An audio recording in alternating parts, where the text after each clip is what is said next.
বেনজির আহমেদকে দেশে ফেরানো আর মতিউর রহমানকে গ্রেফতারে এখনও কোনো সিদ্ধান্ত নেয়নি দুদক। অনুসন্ধান চলাকালে গ্রেপ্তার ও বিদেশ যাত্রা ঠেকানোর এখতিয়ার থাকলেও নিশ্চুপ সংস্থাটি। এই সুযোগে বিদেশে পাড়ি জমাচ্ছেন অভিযুক্তরা। দুদক আইনজীবী বলছেন, হয়রানি ঠেকাতে বাড়তি এই সতর্কতা। অলিউল রনির রিপোর্ট।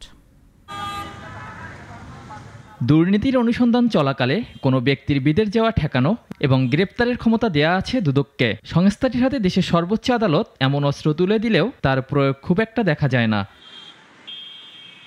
দুদকের অনুসন্ধান শুরুর আগেই সপরিবারে দেশ ছাড়েন পুলিশের সাবেক মহাপরিদর্শক বেনজির আহমেদ।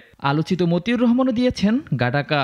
যদিও মতিউর ও তার সহধর্মিণী বিদেশ যাত্রায় নিষেধাজ্ঞা দিয়েছে আদালত। দুদক বলছে, মতিউর ও বেনজিরের বিপুল পরিমাণ অপরাধলব্ধ আয়ের প্রাথমিক প্রমাণ পাওয়া গেছে। তাহলে বেনজিরকে কেন দেশে ফেরাতে এবং মতিউরকে গ্রেপ্তার করতে পদক্ষেপ নিচ্ছে না দুদক? অনুসন্ধান চলাকালে গ্রেপ্তারের বিষয়ে দেশের সর্বোচ্চ আদালতের রায়ের কথা স্বীকার করেন সংস্থাটির আইনজীবী। তিনি বলেন, এ বিষয়ে সিদ্ধান্ত নেওয়ার ইখতিয়ার কমিশনের। বিষয়টি এখন অনুসন্ধান পর্যায়ে আছে, কোনো এখনো মামলা মোকদ্দমা হয়নি। কাজেই গ্রেফতারের প্রশ্নটা আসে যখন মামলা হয়। অনুসন্ধান কার্য আমরা পর্যায়ক্রমে যা যা করার সবই করছি। অনুসন্ধান পর্যায়ে গ্রেফতার করা যায়, তবে সেটা কমিশনের সিদ্ধান্ত লাগবে। দুদক আইনজীবী আরও বলেন, সতর্কতার কারণে অনেক সময় কারো কারো বিরুদ্ধে ব্যবস্থা নেওয়া হয় না। যাচাই বাছাই করতে হয় কোনটা সঠিক কোনটা বেঠিক। কাজেই ওনার তো একটা ডিফেন্স থাকে, উনিও তো আদালতে যাবে। কাজে আমাকে যাচাই বাছাই করে বিশ্বাসযোগ্য তথ্যের ভিত্তিতে আদালতে যেতে হবে, নাহলে তো আদালতে আমাকে তো এটা প্রমাণ করতে হবে।